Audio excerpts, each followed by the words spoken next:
அனைவருக்கும் வணக்கம். இன்னைக்கு நம்ம கிச்சனில் செய்ய போகிறது நெல்லிக்காய் ரசம். 2 நெல்லிக்காய் கட் பண்ணி வச்சுருக்கேன். அதை மிக்சியில் சேர்த்து நல்லா அரைச்சிப்போம். இப்போ மிளகு சீரகம் பொடிச்சு எடுத்துப்போம். 2 தக்காளியை முதல்ல கரைச்சி எடுத்துப்போம்.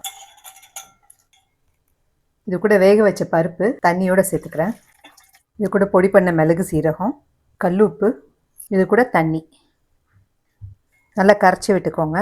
இது கூட கருவேப்பிலை, கொத்தமல்லி, இது கூட மஞ்சத்தூள் சேர்த்துக்கணும். இப்போ கரைச்சி வச்சதை தனியாக வச்சுக்கலாம். இப்போ ரசம் தாளிக்கலாம். இப்போ வானலில் நெய் சேர்த்துப்போம். இது கூட கடுகு, பெருங்காயம், பச்சை மிளகா, இது கூட அரைச்சி வச்ச நெல்லிக்காவை சேர்த்துப்போம். ஒரு வதக்கிட்டு கரைச்சி வச்சதை சேர்த்துப்போம்.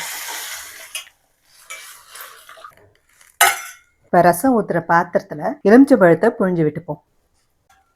ஒரு கொதி வந்துடுச்சு. இப்போ அடுப்பு ஆஃப் பண்ணிவிட்டு எடுத்து ஊற்றிடணும்.